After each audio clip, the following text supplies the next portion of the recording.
Let's go! Who's up next?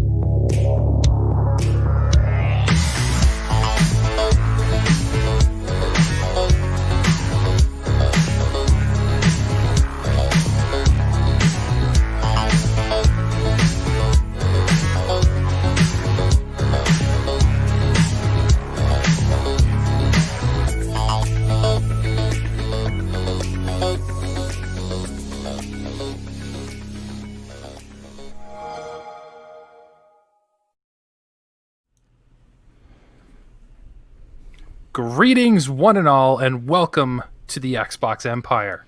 Now, you may notice I'm not Nathan. I can't be Nathan. We all know that. But this is the next evolution, if you will, of PSVG's Xbox show, which is, that's right, boys and girls, weekly, starting tonight, Wednesdays, live on twitch.tv/PSVG. And of course, I couldn't do this without Donnie, so Donnie's here as well. Greetings, Kooblings. What's going on, Brother Kev? I see. I'm torn here, and I don't know why Nathan allowed you to say it for so long. Kooplings on an Xbox show, just that doesn't vibe well. It's my thing, man. It's not a brand specific thing. Just the tagline. But my this is a tagline. brand specific show But it's my tagline. that you stole from somebody else. That's that true. was a brand specific show. I didn't steal. You They borrowed gave it up. No, That's to be true. clear, they released the rights. They just quit on it. So I didn't give it up. That's fair. That's fair. Before we get too sidetracked here, yes, State of the Xbox Empire has evolved into just simply Xbox Empire. That Nathan has now had to depart. He has officially retired, if you will, due to work commitments, life commitments. He's going to be traveling potentially. So we wanted to try and keep this going and moving along as best as possible. So as I told him earlier, there are big shoes to fill. He corrected me that they are wide shoes to fill. So I will do the best I can here. But yes, this has an exclusive feed, a solo feed here. So if you don't want to subscribe to the master feed, you can find Xbox Empire and all things Apple, Spotify, Google Play, all the things. We're there everywhere. Weekly, as we said, it'll be a live show over at twitch.tv/PSVG, 9 p.m. on Wednesdays. Why Kevin? So Donnie put this in the notes. Why Kevin? I don't really know. I'd like to say it's probably just availability, really. And I'm a sucker. And you'd think at this point I owe Donnie money or something because I just keep doing things for him. So no, it's probably makes the most sense. Donnie and I obviously have a good rapport. This show is going to be a little bit different, not as scripted or structured, I think, as other shows. We're kind of taking the approach that this is more of a conversation where every week Donnie and I come with a few bullet points and kind of just have a conversation about things, or probably more realistically, Donnie's going to bring some upbeat and hopeful news to Xbox, and I will basically invalidate his opinions and tell him the truth and that he's wrong and his opinion is trash. So we're hoping people will enjoy the back and forth between Donnie and I, where we'll agree some cases, but most of the time we're probably not going to. So this ought to be fun. Yeah, we don't agree on much. That's a very interesting. I reached out to you because we don't get a chance to talk as much. When we first kicked it off, it was us.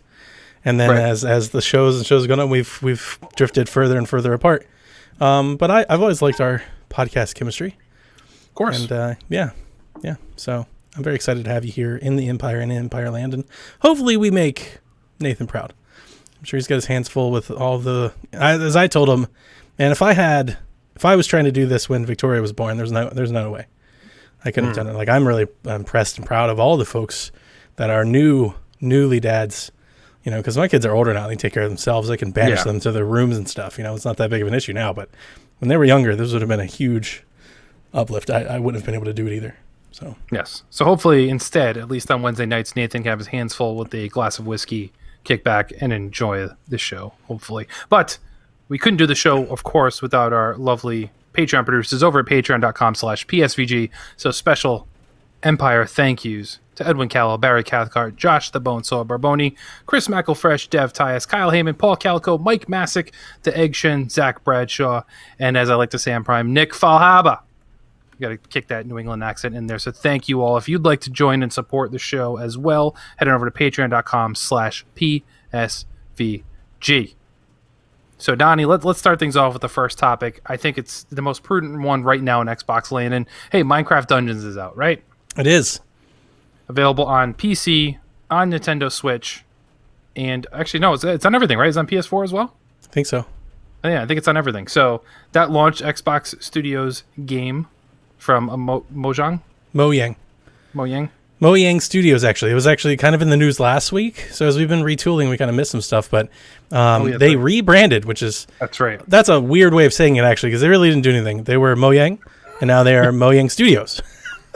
So, sure. I guess maybe I guess it's probably more representative of the Minecraft brand, because, we'll get in. Let's just get into it now, because, it's a conversational podcast. And I want to say, I want to apologize at the top of the hour for anybody that can hear the rain. It is pouring right now, like cats and dogs outside. I'm afraid that the stream might get cut off. Just coincidental time. There's nothing I can do about that. I can't stop that tapping on the window. But hopefully in post we'll be able to clean it up a little. But back to Mojang.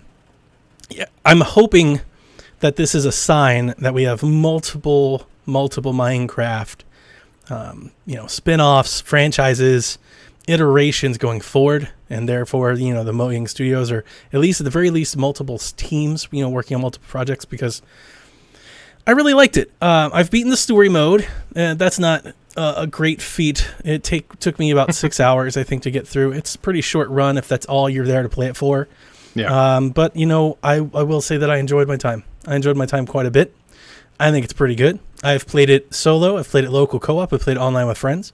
So I've got a bunch of different perspectives to bring to it. I think to bring a similarity, as we often do when we're, evaluating or talking about games, and kind of compare it to other games, I was oddly reminded of how much, or at least from a development stance, from a design standpoint, how much it reminds me of Pokemon Quest. It's very, very similar. And you might remember that game. I played quite a bit of that game as well. I played that game for like 25 hours. Way more than than most people would, or than, anybody that I think I would. But, it's kind of hack and slashy. A lot of people are calling it, baby Diablo and stuff like that, which that is what it is, I guess, in the genre style. Although that's why I wanted to bring like the Pokemon Quest instead of the Diablo, because way similar, more similar to Pokemon Quest than Diablo, just in terms of narrative, lore, world building, design. Obviously, Minecraft Dungeons doing a little bit more. It's got a little bit more action, got a little bit more combat, a little bit more combinations. The areas, the battle areas, a little bit more developed, some more stuff there. But largely, like I said, from a design standpoint, kind of the same. You go back to your base. You outfit like in Pokemon Quest. Instead of, you would equip your Pokemon, but then you could alter your Pokemon's attacks. In Minecraft Dungeons, you come home to your base and you outfit your attacks. It's very, very similar style. And then you go on expeditions, or in Minecraft Dungeons, you go on a mission and you do the mission and you keep doing it until you win. The only thing that really differentiates them is that Minecraft Dungeons doesn't appear to be padded to death for you to do microtransactions. Well, yeah. Yeah. So in that regard, I really enjoyed it. It has some story, not much, not nearly enough as what that's what I would like to say. It has a little narrator, it provides a little background as you start every chapter, but it's minimal. You don't get to know too much about the king, Arch Illager, or more about the villages and stuff that you're saving. I kind of, maybe that was a wrong expectation for me, but I've been thinking this whole time leading up to it, I was kind of expecting to get a little Minecraft world building, to be introduced into some Minecraftian things, enemy types, villagers, learn about them, learn their names. For somebody like me who has always, I think I've said this to you, actually I recall on PFC Dream saying this to you, I love Minecraft, but I don't understand it. And I'm just like outside of that age group, or just never gotten it, right? It's never clicked with me. I do love it. I've watched plenty of YouTubes with my son. My son still actively plays Minecraft. We've probably bought Minecraft, 7, 8, 9, 10 times over already. I've got a 3DS, got a Switch, got a Wii U, got a PS4, got an Xbox. We have Minecraft and everything. And so I love watching him play it, and I love what he's doing, but I never quite understand it. I still have no idea how they make cars move and stuff like that in Minecraft, like in the actual Minecraft game, and right. All the different villagers, and they all have different names. And I know that because my son has characters, and I've bought little figurines and stuff like that for them. But I don't understand it, right? I don't have like a grasp, like an awareness of the world that is Minecraft. I was kind of hoping to get some of that, kind of like the Telltale Minecraft game, right? Like the Minecraft Stories or whatever it was called. That was my impression when I was coming in, was that you would do these little hack and slash missions, and then in between missions, you'd be told this little story. Maybe they'd introduce a character or two, introduce, an evil villain or two, kind of give you the idea of it. And and that would be the game. So I was a little let down on that front, just that there wasn't a lot of story building. But I don't want to beat up the game too much. I just want to say I think it was a really, really good base, like, to build off of. And I'm looking forward to them doing it in the future. I think Xbox as a platform provider, especially in a world where they sell content more than individual games with Game Pass, they could use 2 or 3 of these a year to pad around the Forza, the Gears, and the Halo that we get once every 3 or 4 years. Like, I think they need some of these. This was a solid double, right? Not every game can be a grand slam, but you hit enough doubles, you still win the game. And this was a solid double, and I could use 3 or 4 more of these every so often. So I kind of enjoyed it. So let me just stretch here a little bit before we get into this. Okay, so Sean Capri says in the chat, don't be grumpy in the game, Donnie. Sean, that's my job here, is to be grumpy on stuff. No. So Minecraft Dungeons. Luke Lore in the chat as well. Tipigos, thank you for bringing this up. He brings up an excellent point. Appropriately priced as well. $20 game. $20. I bought it on Switch. I haven't even played it yet. That's a great. Right. That's a great. Like, I'm thinking about doing the same. Like, I think that's a fantastic deal there. Or I may actually purchase it on Xbox just in the off chance that for some reason it comes off Game Pass. I don't think it will. No, it's not gonna happen. But the DLC and stuff coming down, I'm hopeful for things like that. Mm-hmm. I agree with you 100% in the narrative. Severely lacking for somebody who knows nothing about Minecraft. I've never played Minecraft, not once. Never been tempted to. I don't get it as well. But I know the base game of Minecraft, it's kind of, you create the narrative. So I can appreciate that. But I thought going into this, I would get some of the same experiences that you dictated there, that we get some lore building, some, narrative around the characters, or even like your character. Your character just some introduction. Nameless. Yeah, just some awareness of like right. Macro. I'm not talking deep dive story. I'm talking like Yoshi storytelling. Yes. Like some basic Mario, like here's the little world, and so you understand like some blocks and some stuff like that. Just introduce some of the greater Minecraft experience through this linear little adventure. Yeah. And I will say I had a ton of fun with it, so I beat it as well. I was able to wrap it up today, earlier this afternoon. Thank you, COVID-19 work from home schedule. So that way we could talk about it, and I would be fully knowledgeable going into it, not having played it just for a few hours. So I did play it solo. I did play it online co-op. Coach Mo actually jumped in and played with me for about, half hour, 45 minutes last night before he lost power due to storms. So I had the experience, and it is a lot of fun. I will say that. But early in the game, and I know it gets much better later in the game, I kind of coined it, and I put it in our notes here, the Fisher Price Diablo. I think you're right with the Pokemon Quest makes a whole lot more sense. That's a much better comparative. It's just everyone goes to Diablo because it's dungeons, it's spells, it's weapons, it's all these different things. It's a loot thing. So that's the natural thought process. But Pokemon Quest is probably a lot more accurate in actually how it plays through. Overall, I really did have fun with it. And that's the thing. It's a fun game, and it's nice to see Microsoft take a stab at something fun for once. It seems like you think about all their first-party games that have come out with this whole, straight to Game Pass initiative, your Forzas, your State of Decays, your Sea of Thieves, stuff like that. A lot of those games, while an older gamer may consider them fun, they're not fun experiences you can sit down and play with somebody else and just not have to think about it. Not fun just for the whole family. Exactly. This was hitting the nail on the head here. Like, this was a great move by them. I will say, though, to flip the coin a little bit, why did this game take so long to make, and why was it delayed for so long? Like, it is a super short game. There's 7 dungeons right now. I know there's DLC, but I get that, but the game's out. So the game was released with 7 dungeons or 8 dungeons out there right off the bat. The whole thing can be beaten in like 4 or 5 hours. Like, solo. It's super short. So, but for the price point, that's fine. It's just, once again, it's another thing for me that Microsoft came out with a first-party exclusive game where it's good, it's fun, and people are enjoying it. But like you said, it's a double. It's not a home run. Mm-hmm. In this age where they're getting ready to go head-to-head with the new console generation, I want to see them swing for the fences here, and they have yet to do that with any of these exclusives that are straight to Game Pass yet. You gotta hope. Yeah, no, I think you're spot on, and I think that is that might be better saved for a different conversation. Yeah. Because I definitely think that everything that Xbox is doing right now, people are putting it through the lens and through the viewpoint of how is this better than Sony, and I think that's a little unfair. And I know that we have an Xbox podcast, and so that immediate bias like comes off. But I want to say I understand why people think that. I think it's safe to think that.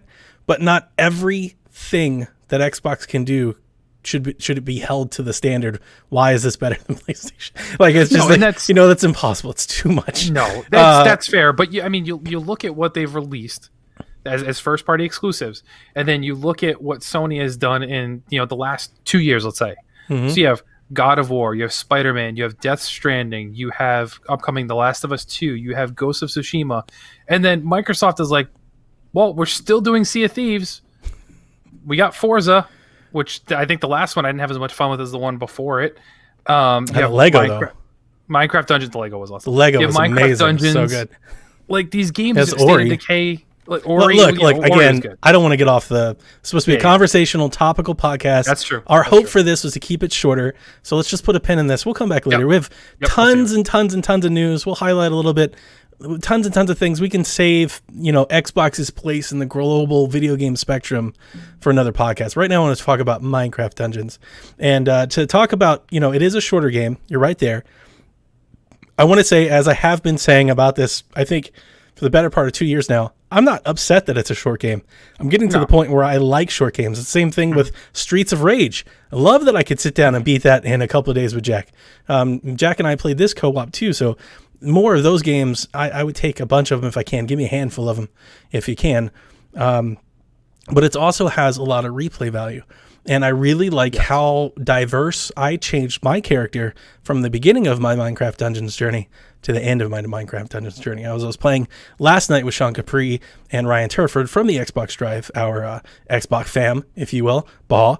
And I was having a blast because I was able to bounce some ideas off of them because they were a little further on. They got the game earlier. And one of the things that I noticed was like all of these soul-based weapons I had no use for in the beginning of the game. I was just like, I'm not earning enough of this to use them. They're not strong as like my firework arrow and my fire arrows, and they weren't as useful. Towards the end of the game, though, I got armor that started to that I could start to farm and pack in the souls so I could start using them more. So I started using like this Gallic gun beam that I had, and then I got like this sword that was enchanted with poison and a soul like reaper type thing. So I was getting 100% of all souls. So my soul meter was going off like just constantly full. So I was using. So I got these soul arrows that I don't even remember what they're called. They're like hurricane arrows. I would literally just shoot one arrow and it would just blow people off the screen, just completely off the screen. So in that last level where you're storming the keep and you have all these open areas, instead of having to beat everybody, I could literally just blow them off the castle and they would just fall to their death just constantly. So I was wreaking havoc, and it was interesting because my opinion completely changed 2 hours apart. Like 2 hours ago, I was playing with Ryan, and I was like, I don't have enough to take advantage of this, so I'm just gonna salvage it all and take my money and move on with what I'm doing. And then towards the end of the game, I was like, I kind of wish I could play the whole game like this. And that is the replayability and the balance that you're looking for to make multiple runs through this game. Now, I say all that to say this. I wish crossplay was supported at launch because I would replay it faster if I could replay it on Switch or replay it with friends or other friends. I've already played it with Sean and Ryan. I've already played it with Jack, right? I've already done that experience. So if I could incorporate some of the Switch players or some of the community folks playing on other platforms or PC, I think I would be more apt to play it again. I definitely think I will go through it again. I did play the entire game basically a notch up in difficulty than what I was recommended. So if if I was level 14, I played on the difficulty that was recommended for 17. And if I was on 20, I played 24. Because it is kind of as difficult as you make it. If you play on the lower level, you will breeze right through the campaign, no problem. But you're going to get crap for loot. You're not going to get any like good stuff. And I think in this is important because that's the fun part of the game. Because if you don't have the good loot and the good abilities and you don't level up to get all of your stuff enchanted, you're not going to see all the crazy fun attacks you can do. There's Thor's hammer in this game. You can literally and when you teleport, when you're playing online, he literally twists it and throws it in the air and you lightning bolt up and lightning bolt down. There are cool, really, really cool stuff like that. But do you have an attack llama? because I have an attack llama. Yeah, I had the attack llama and I had the dog. At one point, I had both too right now. all three of my specials were just like little bots that would attack for me, and I would just shoot my arrows from afar. Arrows is another probably like a letdown or con, I guess. I don't want to say con because I don't want it to sound like I'm being grumpy on the game, Sean. I wanted to say that there were a few places where I was expecting or thought that the game could be improved and could be better, and one of them is definitely arrows. There's no way to craft arrows. You can't make arrows, and there's no, at least I have yet to see any piece of armor that like upped or buffed your chance of dropping arrows. No. You know, so you can, if you rely too much on arrows, which when I first started, I tried to set up like this archer character, and I was all based on range-based attacks. Totally ran out of Can't do arrows. it. Had to fight a golem. Had no arrows. Completely screwed. Oh yeah. Totally died. Yeah, So you have to balance your attacks. You can't just rely on one thing. exactly, it does require you to play a little balance, which I appreciate from a game design level. But I think it would have been helpful to at least give the player some sort of freedom in that aspect. The other thing that I want to say about it, and I think this is what a lot of folks that like us that don't do the Minecraft are liking about it, and they're saying good things about it. I want to say I think it might be a net positive or like a net weakness, the opposite of what I said. I understand that Minecraft has crafting, and a lot of people that's intimidating, and thus they wanted to create a Minecraft experience that did not have crafting. I understand and appreciate that. I think maybe some light crafting, not just with arrows, I'm not just saying that, or some light terraforming might have been in order. This game has old school Zelda inspiration. You can see it. It's there. But it's simple as can be. It is at face value. It's go find all the switches, turn on all the switches to open the door. I would have loved if there was a wall to blow up, or like just in specific places or in specific puzzles, or maybe you find one axe that can break something, or there were specific colored blocks that you knew you could blow up. I'm not saying go full-blown Minecraft. I understand the point was to be different, but I would have loved to have seen them incorporate just a little bit more. And that's where I say, I think this is a great base. I love what they've done with this. I'd be really, really excited to see what a sequel to this could be.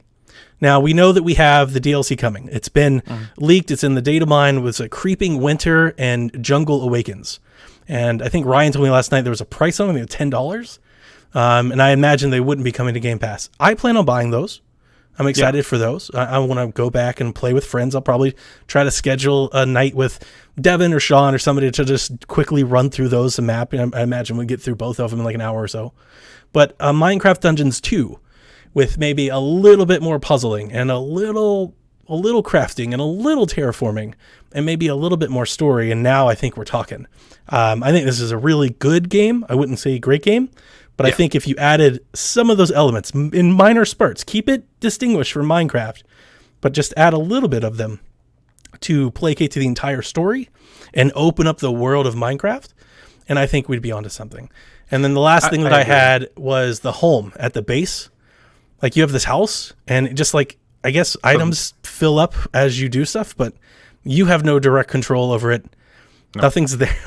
Like there was this whole section of the base where I was like, man, I'd really like to do a little bit more here. So that's kind of how I feel with the entire experience overall. Is I just kind of wish everything is like, I don't know, I hate to use numbers because you know how I feel about review scores. It's like everything feels like a 7, like across the board, everything's a 7. It's like if I could just turn a couple of those 7s into 8s, right? Like I'd be way more excited and tell you how much I really liked it. But honestly, I want to leave everybody with the impression I really enjoyed the game. I'm happy I got it.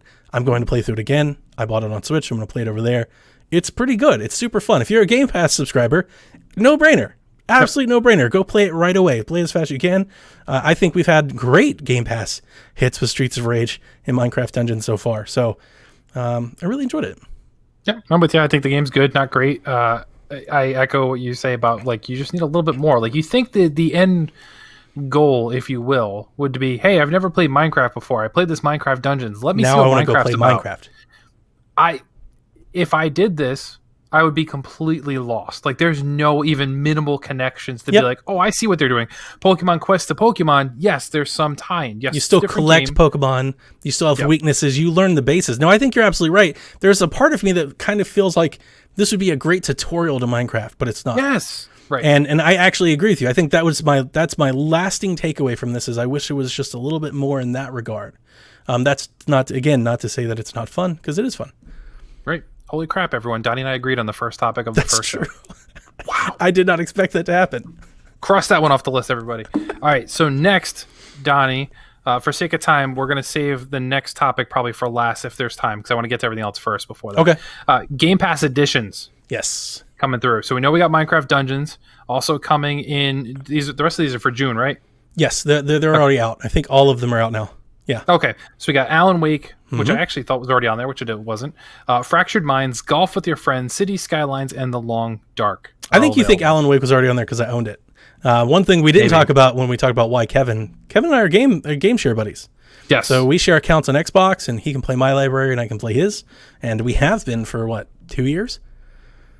I think so, yeah. So we just have a gigantic library of games that we're constantly going back and forth. And I will tell you, it is hard to keep track of what we own versus what's in Game Pass. Versus, well, we have pre-order that's not there. even out for another 6 to 8 months, if not longer. Yeah. Who's buying what next? Yeah, we got all that stuff. I played Alan Wake. I booted it up the other night and was going through it. There are no Xbox One X enhancements. I did read that apparently it loads faster, but I think that's just a system thing. I don't think it's actually redone, which I want to say I think it's a little disappointing considering that this game has such an Xbox legacy. Would have liked to have seen it at least get the Xbox One X, the resolution, the up-res treatment at the very least. That would have been really nice. I know a lot of people have feelings about Alan Wake. I'm going to hit you with this and tell me what you think about it. I think Alan Wake's ahead of its time. I think it's about a decade too early. Yes, I agree. So when I owned the Xbox 360 for that brief period of time that I did, Alan Wake was one of the games I had to jump in and play. And I don't think I actually beat it, but it was one I absolutely enjoyed the heck out of it while I had it. And I agree, definitely ahead of its time. There are so many games that are kind of Alan Wake now. Right. How has it not come back? How has it not been redone or even just remastered at this point? How has this stuff not been revisited? But yeah, it gives me hope remastered that with the at least they're doing it. DLC, and they put it all together, and they released it across all consoles, put it on Switch. I mean, I think that'd be great because, one, it's like the Pacific Northwest. How many games has that been in this generation? Everybody has flocked to that thing. The whole cinematic storytelling, single player, third person, over the shoulder, kind of shooter but not a shooter thing. How is again? These are all a lot of facets that a lot of other PlayStation, a lot of other folks are doing, right? And I do think there's some irony here that when this game came out, it did not sell that well. It did not, placate to the Xbox core base at the time. And then since then, Sony has made a bunch of similar games, and now everybody's like, Xbox, where are these games? It's well, we had one. Yep. And none of you bought it. Yeah, it very much was a PS2 era game. You're playing games like Sirens and Silent Hill and all that kind of stuff. It was very much in the same vein as those. Yes, not as gory or anything like that as Silent Hill, but you know what I mean? It's the same style of gameplay. And just Xbox fans didn't at the time. Since then, people now. And I don't think it's just Xbox fans. I honestly think it was just gaming. The gaming zeitgeist at that time was shooters and sandboxes. That's what sold. And now it seems to be cinematic solo narrative adventures. That's the hotness. And that's the thing Sean brought up on our last episode. So you guys can listen to it on the new feed. Go search Xbox Empire in the podcast feed. The episode with Sean is there, as is our episode with Ryan McCaffrey. But Sean has been saying this entire generation that Xbox had the market cornered last gen, and then it's kind of went away from them this gen. And, people are looking for them to catch up. But it is, I always thought that was interesting because, once the Remedy, right? They bought the rights back for Alan Wake from Xbox, and all the Xbox fans are nobody cares. And I do think it's fun as we lead into this new generation. Everybody's when are they going to show us a big AAA single player adventure game? And it's well, they used to have one. It was really good. And that's the other thing. It was good for the time. Oh yeah, it was good, right? High, Remedy's good. High, budget production. The game looked great. Had lots of art. Very detailed. I did boot it up on the Xbox One X when I hit Game Pass, even though I already owned it. Just the reminder, I went and booted up to see what it looked like. Right, yeah. It's a little fuzzy. I got to tell you, as good as a game it is, and I do think it still holds up. If you wanted to play it, you still can. The game was not meant to be stretched out 70 inches. Oh, right. It's not built for that yet. So it's very dark, foggy. So when you stretch that out, not in high def, it's going to look pretty rough. Yeah. So that was my lasting takeaway from those. Yeah, no, it's for sure. And I thinking about going back to it, but you're right. Like it might be a little tough now. And once again, the remaster thing, like we just bought between you and I, like what 10 games that have been remastered. Like how has this one not been done? Like I would buy the mess out of this remaster in a heartbeat. Yes, If done right. well, like full, I don't want to say 4K. I don't care really about if it was 4K or not, because I think as a cinematic experience, it could be 1080p or 1440p, and that'd be fine. But if you could give me a 4K HDR cinematic Alan Wake experience, I would buy the mess out of that for sure. Cool. Is there anything else in this list that you're interested in checking out if you haven't already? I've heard Fractured Minds is good. The screenshots not doing it for me. Yes. So I haven't given that one a try yet. Golf with Your Friends, I will probably boot up and try. I played this, I got a beta access to this on Steam. Yeah, I remember that. I don't like mini golf games. It's a weird subgenre thing with me. Everybody's like, Donnie loves golf games. Not mini golf games. Like putt-putt. I can live without putt-putt. For Yeah, sure. it's not the same. But when I played this on Steam, and again, it was early access, so I'm not placing judgment, but when I played on Steam, did not play great, even for a putt-putt game. So I was like, absolutely not. And when it comes to golf games, mechanics are key. If a game doesn't feel good to play, I don't care what it looks like or who you can play with your friends or what zany things you put on it. If it doesn't feel right, I don't want to play it. Mm-hmm. That was my issue with Mario Golf on GameCube. Not a good Yep. golf game. Feels bad. No. Yeah, I'm with you. I do want to check out Fractured Minds. I probably will as well. It's supposedly not that long. It's a shorter game, so it might be easy to just kind of jump in and digest. But it's one of those narrative about mental health issues and stuff like that, so it might be kind of cool to check out. But also big news breaking today, I believe, or yesterday. No Man's Sky heading to Game Pass in June, as well as launching a Windows 10 PC version of the game at the same time. Are you going to check this one out? Because I didn't dive into No Man's Sky. No, not at all. I'm laughing because this was a hit on the stream last night. Sean was like, hey guys, we should all get together and play this game. And I was joking because he gave up on Astral Chain and basically every other RPG. And I'm like, but we're all going to go play No Man's Sky, huh? I know there's a lot of people that like it, and I'm really happy for them. I've tried it on PlayStation 4 when it launched. I also tried it in VR, and both times were not for me. Again, I just don't get it. I don't like the mechanics. No. This does zero for me. I think it's a noteworthy release. I don't know how big. I don't know if I'd use that word. I think it's a highlight release for a Game Pass subscription. Okay. And I'm excited for people to give it a try. That's the power of Game Pass, is that you can make an old game new again. You can give a game second life because you can sell it to other people that buy it. But there's a lot of people out there that would never buy your game for whatever reason. Personal reasons, monetary reasons. Maybe they're just not interested in the genre. But Game Pass can open that customer up to giving it a try. And that's an avenue that we've never really had before Game Pass. And that, I think, is exciting for all games. There's plenty of games that have hit Game Pass that I never would have tried, that I played with it. Now, No Man's Sky won't be one of them. But if it is for you or for anybody that's listening to us, I wish them all the best in their journeys throughout space. But as you already know, space not really my gig in the first place. So That's true. I am excited for this one, and I'm in that exact category you talked about where, for whatever reason, I have never bought the game. And part of that was, the rough start it had, but I do understand, kind of when it rebranded and relaunched, they kind of fixed and delivered on a lot of things that they promised. But because doing what we do here, we gotta try and stay semi-relevant with new games. Like this was in the past, but now I was never gonna buy it. I don't have time really to play it. Like it's a scenario you just said to Sean. It's like, oh yeah, you have all these games that you haven't beaten, but yeah, you're gonna go play this. Yeah, I'm that guy. I beat Mafia 2. I beat Minecraft Dungeons. Hey, I'm gonna get ready to jump into something. I'm gonna interrupt you a little. Yeah, I think last year, I was roping folks in terms of games beaten. I really think I was crushing it. This year, I think you are crushing it. And I think I'm not sure if it's just reviews or if it's COVID or if it's all of the above. But don't think it hasn't gone unnoticed. You have been just jonesing on the games basically since Thanksgiving. You have been full bore, and hats off to you, man. Congrats. The biggest part of it is a little bit of everything you said. COVID-19 for sure, and review games certainly gives me more pressure to play things, but also just pulling away from Fortnite, from Apex, from those types of things.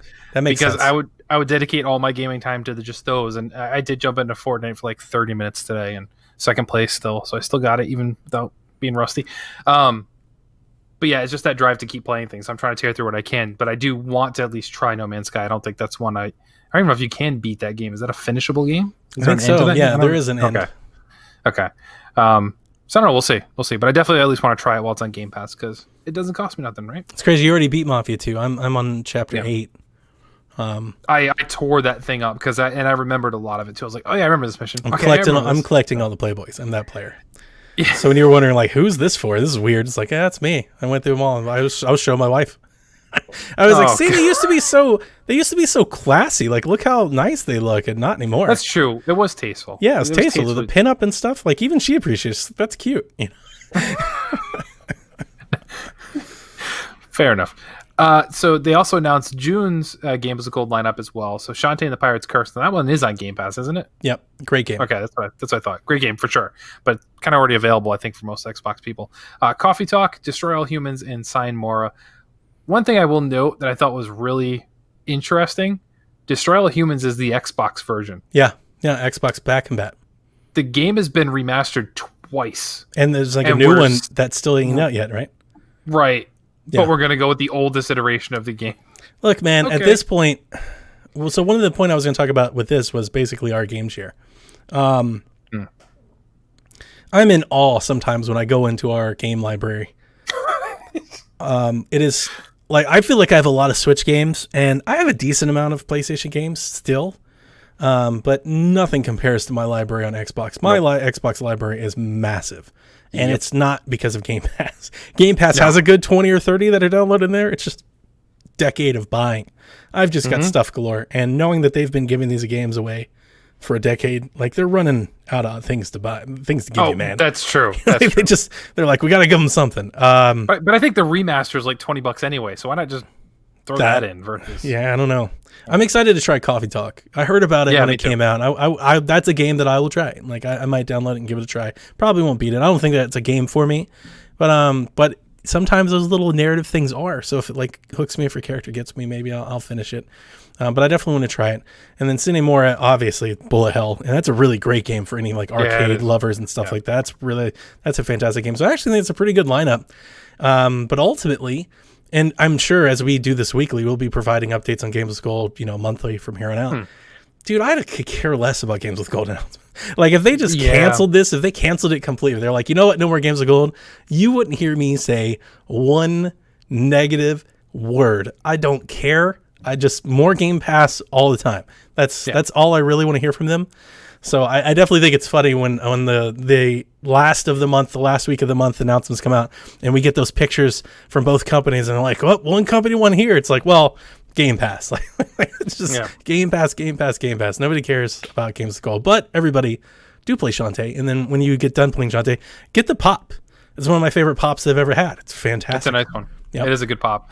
I think to your Games with Gold point, I think over the last year I've maybe asked you to download one Games with Gold title. I don't remember what it was at this point either, but I remember once saying, "Hey, can you just click on this one to get it?" Like, And I think when you were doing when we first did Game Share, like when we first set it up, you were like, he never downloads the Games with Gold, like he never grabs them. It's like yeah, you never redeem them. Nobody Like, you don't cares. care. I Nobody cares. can't have this stuff cluttering up my library. It's already Honestly, but so you just big. talked about how big the library is. It'd be twice the size if you Right, actually it's like I redeemed can't be Games with Gold. filling it with trash. Fair enough. All right, so next segment here we're going to dive into is something new for PSVG, I think, as a whole, and it's Donnie's brainchild here. It is the Xbox One question. So each week we're going to answer only one question. So you can send them, but we're only picking one, and we'll probably bank all the others in the meantime. So I thought this was kind of fun. So Donnie, I'm going to let you pick, because we do have a couple here. I'm going to let you pick the one this week. Okay.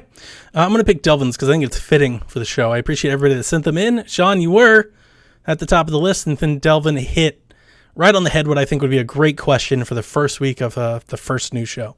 I did like Sean's. I'll have fun with that one when we get to it. Delvin asks, what do you think of the legacy? What do you think the legacy of the show is now, and what do you think it will be when it's all said and done? Time to get Legacy is all a philosophical. big word for this, for what we do here. Legacy.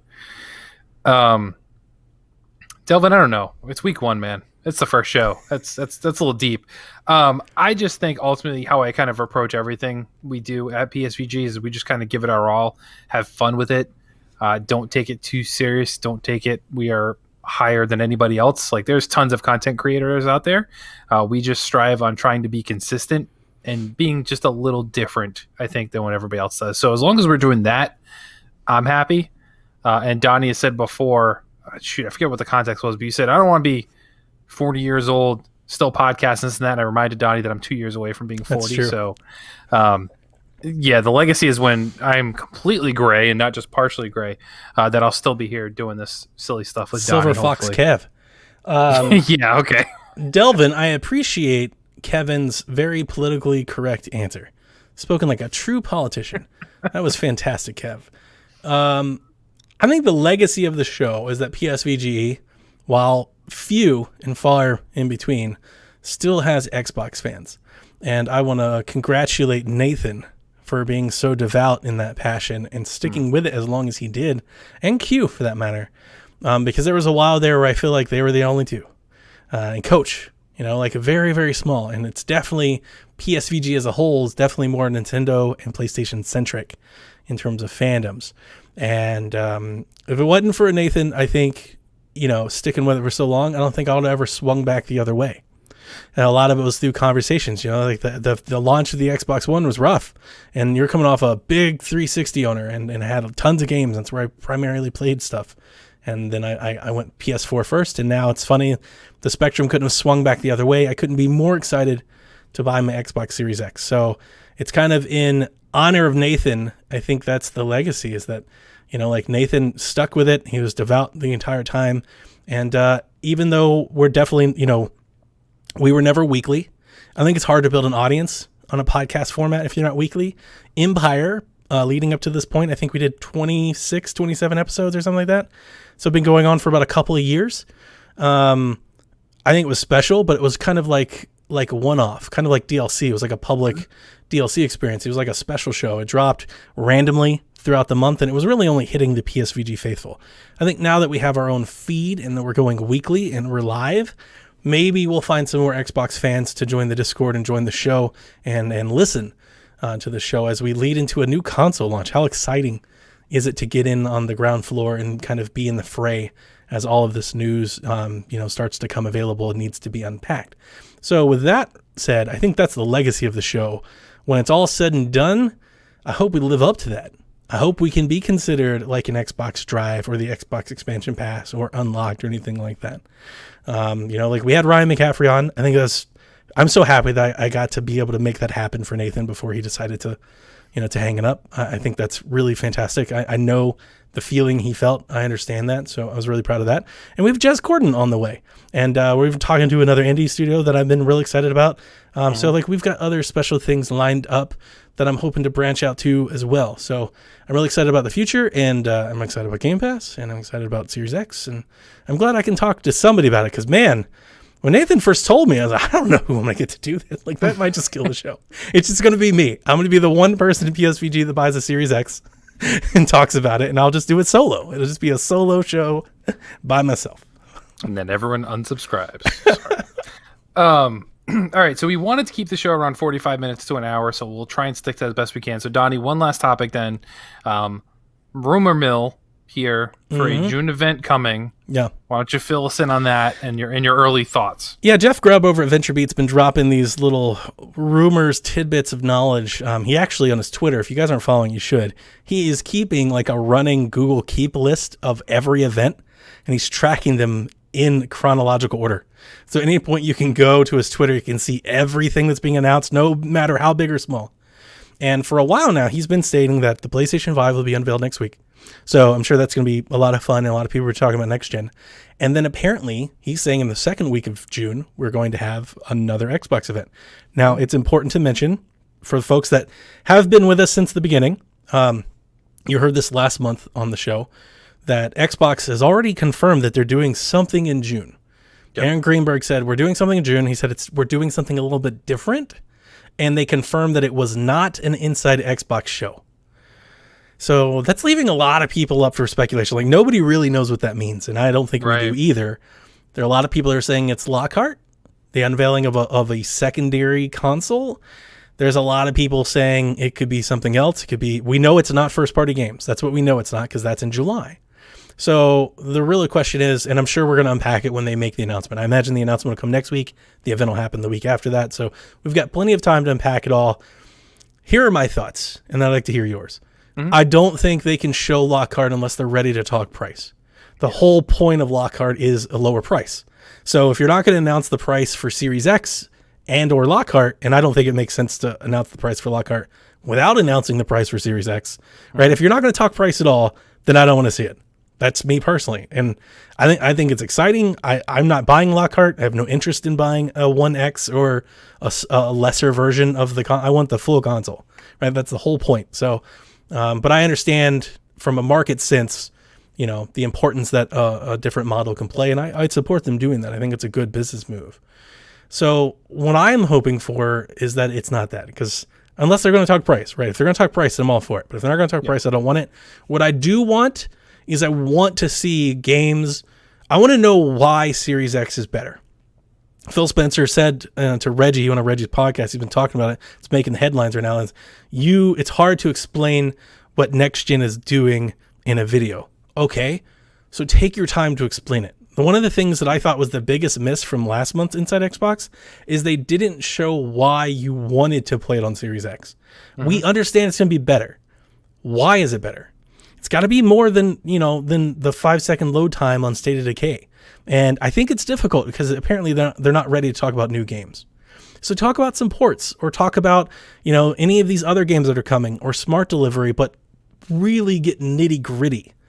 That's kind of what I want. And I think that's selfish because we're hardcore fans, like we're hardcore customers. But that's what I would love to see them do an hour of, check out what ray tracing means to video games. Let us show you what it looks like. And let's not just show you in a clip or in a trailer or some YouTuber that put it up on their TV at home. Let's show you in a professional manner. Let's take you through it. Like I'm almost thinking like Digital Foundry. Have them sit down and go, this is what next gen means. Like even if it's minor, I think a lot of people are assuming that next gen is diminished returns. And I think it will be early, in the first year, I think it will be. But even if it's like, hey, Call of Duty on Xbox One X, it runs 4K 60, but in some cases, 60 dips to 50. On Series X, it never dips. It's constant the entire time. And it has ray tracing, and it has lighting effects, and it has particles. Like, that's kind of what I was hoping for last month, that we would get in some of those games. Like, like we saw with the Medium, and we saw with Scorn. And I think Scorn went on record and said that we can't do what we're trying to do on last gen. That's why it's exclusive to next gen. Why? Not just tell us why, like, oh, it's got better CPU, but what are you doing with it? How? Like, I would love to know the nitty gritty. And I say all of that knowing that, the PlayStation keynote with Cerny, he started getting all kinds of nitty gritty and people were like, I'm not here for it. I like having both. Give the presentation without it, but give the presentation with it. And I would very much love to hear some of that nitty gritty detail.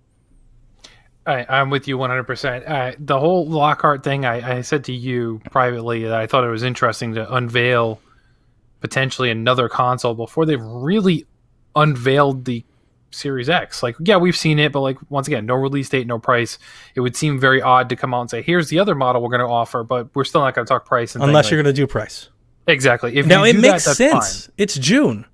It makes sense. It's E3. Like, I wouldn't rule it out if 2 weeks from now we know the price. I know the Xbox 2 podcast, which is Jez Corden and Randall Thorne, he's actually been on his YouTube channel. I'm not sure if you follow those guys. He's been saying that he had industry folks tell him that Xbox Series X is launching early, like earlier than expected, like September. And I have no idea if that's happening. I think with COVID, that's probably ruled out and it's probably outdated information.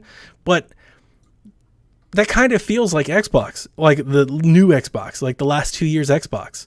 And especially the way that they're kind of presenting this generation as a better, more efficient, stronger, but continuation of the current generation.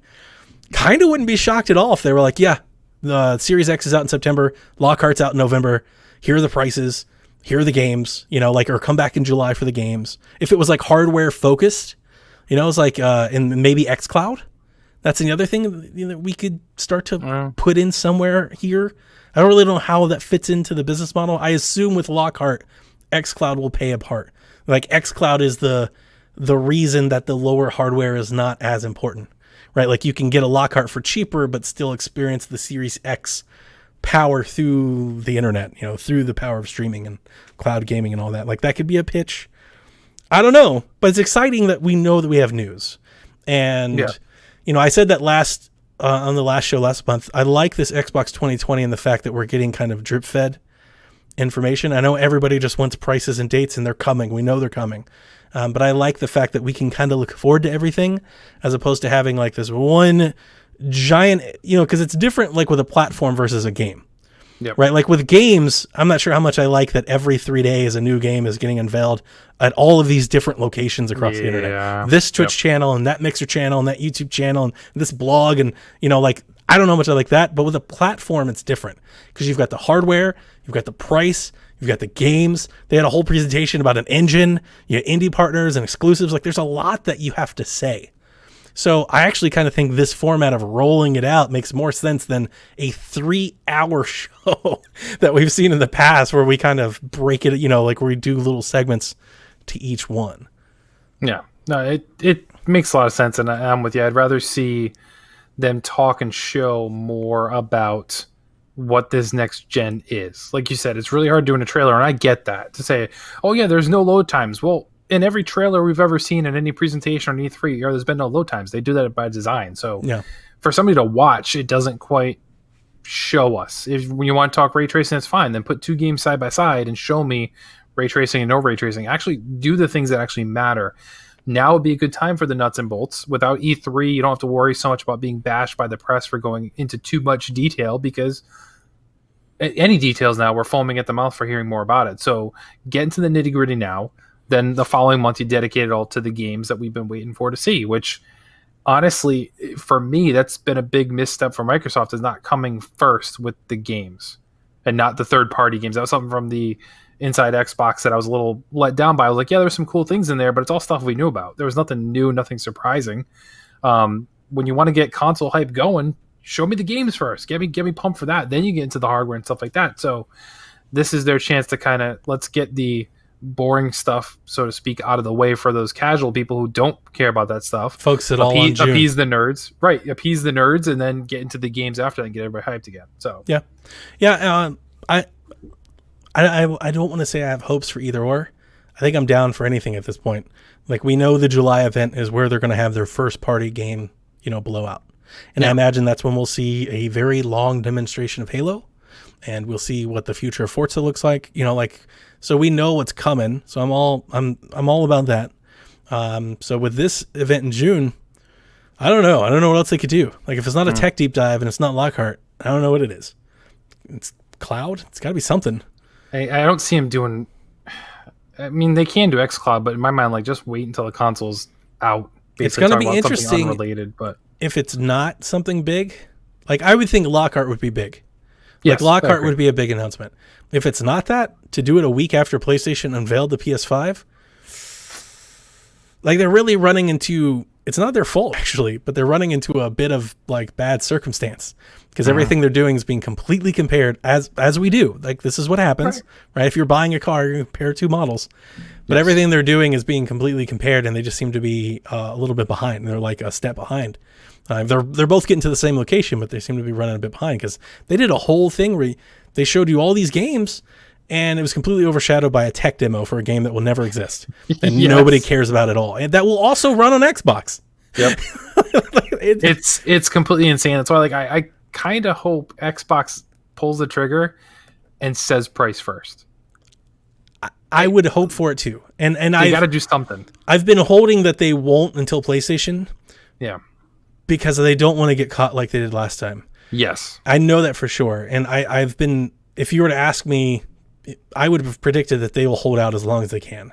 Unless they feel confident in the price. And maybe with the 2-model system, maybe they can afford to be more. Right? So, like, if Lockhart's $250, but Series X is $500 and PS5 is $400, like, maybe that's okay. or even just start going crazy and say, okay, we'll announce the price. Then Sony comes out, and let's say they're better priced or equally priced. Then Microsoft can come back and say, oh, by the way, you're getting 2 years of Game Pass on us. That's true. I said that earlier. Like, that's not really causing them. It's amazing that these two have been at such like cold war over this that we both know we're probably end up at the same price point anyway. So why doesn't one of them just come out and say it and play the transparency card? I would love to see Phil Spencer go, you know what? We think this box is worth $500 because A, B, and C. Now, we're also in a climate of market share. If they're going to price their console at $499 or $399, so will we. Like, if they can afford to take the loss, so can we. Just do that. And just like literally just, I mean, I would love that sort of transparency. I think it would be amazing just to watch, to see something like that. But I could see other people think of it as weakness or something like that. But you know what? You could see it coming from Phil Spencer and an American company versus a Japanese company who's going to be very guarded. And I'd much rather have that than this cagey sportsmanship. Like this gamesmanship of, well, we'll talk to you. We already saw it with PS5 today. They're like, PlayStation has yet to even announce the event, and people are like, they're going to show the box, but don't expect a price. It's like, well, when can we expect a price? Somebody say 500. We all know it. We all know what you're thinking. They keep saying this thing is coming out this year. The year is half over, folks. When is it coming out, and how much is it going to cost me? And here's the thing. It's like, we know, or at least I think we know. Here's the thing. I keep going back and forth in my own head because I feel like we know they're both $500. Right. Just say they're $500 and let's move on. Open the pre-order pages and let's get back to the actual conversations that matter. Let me know about your other games. Let me know about your services. Show me the UI. The stuff that I actually care about. Because, and I think this point is valid. People that love PlayStation, Spider-Man, God of War, and all that, I'm not going to try to win you over. They're going to buy PlayStations, at least first. They'll buy an Xbox later. And people like me that love Game Pass and want to play the next Ori and Forza, we're going to buy an Xbox. Yep. So it really didn't matter. If it was $500, if it was $100 more or $100 less, I'm still buying the first one that I'm buying first anyway. Right. You have time to win over the customer after that. I think Xbox proven that this generation. Yeah, they're getting outsold 2-1. But you know what? It used to be a lot worse. Didn't the last projections have Xbox One like over 50 million now, like closing on 60? Like, I know it's not the 100 million juggernaut, but that's not too shabby. If that's your down cycle, that's pretty strong. I mean, It's not Wii U, it's not GameCube. It's pretty good. Pretty good. Not Dreamcast. So I don't feel so bad. But yeah, I'm with you, and I do think the rest of the internet is ready for a price. It'll be interesting to see next week when PlayStation doesn't announce a price, how much of the internet says that too. Because there's a part of, like, and again, I don't want to hog the show, and I know we got to get out of here. We'll save it to another day. But the stance that you first said when we first started talking about Minecraft is, what are they doing better to be PlayStation? That seems to be the stance that everybody is taking every Xbox announcement with, and it seems to flip a little bit when we start talking about PlayStation. Yeah. I already saw it today. The tweets, people are like, I'm going to get the PlayStation anyway, so I don't care if they don't announce a price. It's like, well, 3 weeks ago, you really cared that they didn't announce the price of Xbox. So just putting it out there. That seems to be happening out there. And and like I said, I don't think it's unfair. That's not the reason I'm pointing it out. I think that's the status that shows the standard that the two companies are being held to right now. PlayStation has the benefit of the doubt. They make great, amazing games. They've earned it. That's on Xbox to rectify. I'm not saying it's unfair. I want to be clear. It's not a fanboy statement. I'm not throwing stones. That's what they've got to curve. And we'll talk about that as we lead into the launch of the next console this summer. I agree. So with that being said, let's wrap things up, Donnie. Where can people find you and all the fun things? You find me on Xbox Live, Twitter, Discord, everything at Playin' Nintendo. No G in Playin' Nintendo. It's my tagline. Once again, Xbox Show, Nintendo. You can find me on all of the things as PSVG You know what? Kevin. Nope. I'm not letting this. I've let this pass with Nathan too many times. Just like Nathan, one of the hosts on this show has beaten Ori and Gears and all the other, and the other one has not. Okay? I've beaten every Gears game. Not Ori. Except for Judgment. Didn't do Ori. No, because Ori sucks. No, Ori does not suck. You are completely wrong. It doesn't suck. Ori is not for me, but I've beaten every Gears game, so. That's more than Nathan can say. 'Tis true. It's true. But let's not throw stones at Nathan here. So yes, head over to the website if you don't already, psvg.blog, to find all the things Play Some Video Games Podcast Network does. And we don't really have a tagline left yet, everybody. Once again, week 1. So as a nod to Nathan, and I think only Nathan will get it, this, I will end this saying, everything that has transpired has done so according to my design.